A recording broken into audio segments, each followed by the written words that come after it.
Most FRM candidates fail the first time. Are you going to be one of them? Have you ever wondered why the majority of FRM candidates fail on their first attempt? Or why some people seem to breeze through the exams while others struggle for months? The truth is, passing FRM isn't about luck, it's about strategy. And today, you're about to get a complete, no fluff guide on everything you need to know about the FRM exam, the structure, curriculum, real study strategies, salary potential, and insider tips that top scorers actually use. This isn't your typical follow these tips and pray advice. We're talking exam prep that actually works, based on real student experiences and the latest 2026 data from GARP. Let's start with the basics. What is FRM, who should take it, and why it's considered the golden ticket to a high-paying career in risk management? Imagine you're a finance graduate dreaming of working in a top bank, hedge fund, or consultancy. You know the roles in risk management are lucrative, but the door isn't easy to open. That's where the FRM certification comes in. Globally recognized by the Global Association of Risk Professionals, GARP, the FRM credential tells employers you have the skills to understand, measure, and mitigate financial risks in complex markets. Eligibility? Surprisingly flexible. Any graduate can attempt it, and even those with relevant professional experience can qualify. But this isn't just for anyone who wants a fancy certificate. FRM is designed for people who want to strategically advance in finance. Specifically in risk management, treasury, corporate finance, and consultancy. Take John from London, for example. He was working full-time past FRM Part 1 while juggling his job, and then secured a 15% salary bump after Part 2. For him, FRM wasn't just a certificate, it was a career accelerator. Now, let's talk about the exam itself. Many candidates underestimate how structured FRM is, and that's where the first mistake happens. FRM is divided into two parts, Part 1 and Part 2. Part 1 is all about foundations, quantitative analysis, risk management, financial markets, and valuation. This part tests your conceptual understanding, so memorizing won't work here. You need to apply the concepts in practical questions. The global pass rate hovers around 45–50%, which means almost half of candidates fail the first time. One of our mini case studies is Sarah from Mumbai.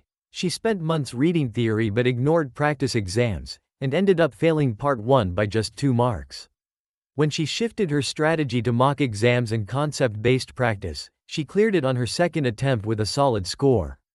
Part 2 is where things get even trickier. This includes market risk, credit risk, operational risk, investment management, and current issues. The pass rate improves slightly to about 50–55%, but the complexity of topics makes it a minefield for unprepared candidates. Take Michael from New York. He breezed through Part 1 but thought Part 2 would be easy. He underestimated current issues, which are frequently tested in GARP exams. Only after revising market and credit risk thoroughly and practicing mock exams did he manage to pass with flying colors. The financial benefits of FRM are enormous, but they vary globally. In the United States, average FRM salaries range from $90,000 to $150,000, with top risk managers earning $180,000. In the UK, the average is £70,000 £120,000, topping at £150,000 for senior roles.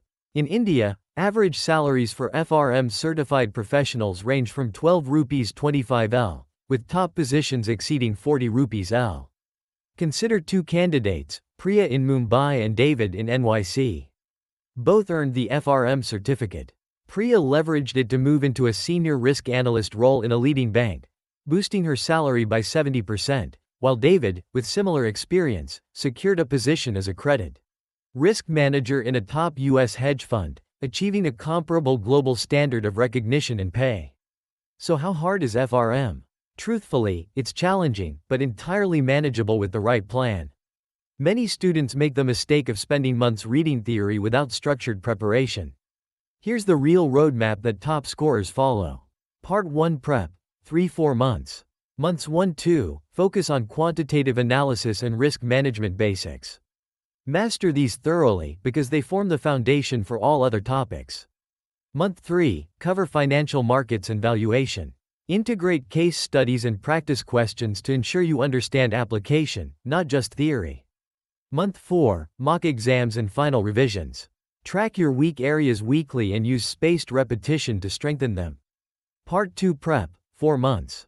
Months 1-2, Deep Dive into Market Risk and Credit Risk. These sections carry heavy weight and require analytical thinking. Month 3, Operational Risk and Investment Management. Apply concepts using real-world scenarios.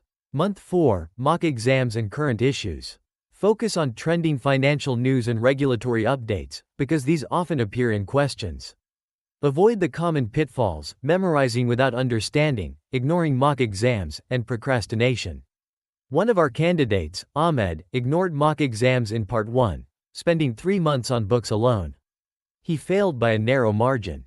After shifting to mock-focused preparation, he cleared both parts in his next attempt. Now, how does FRM compare to other finance certifications like CFA, PRM, or an MBA?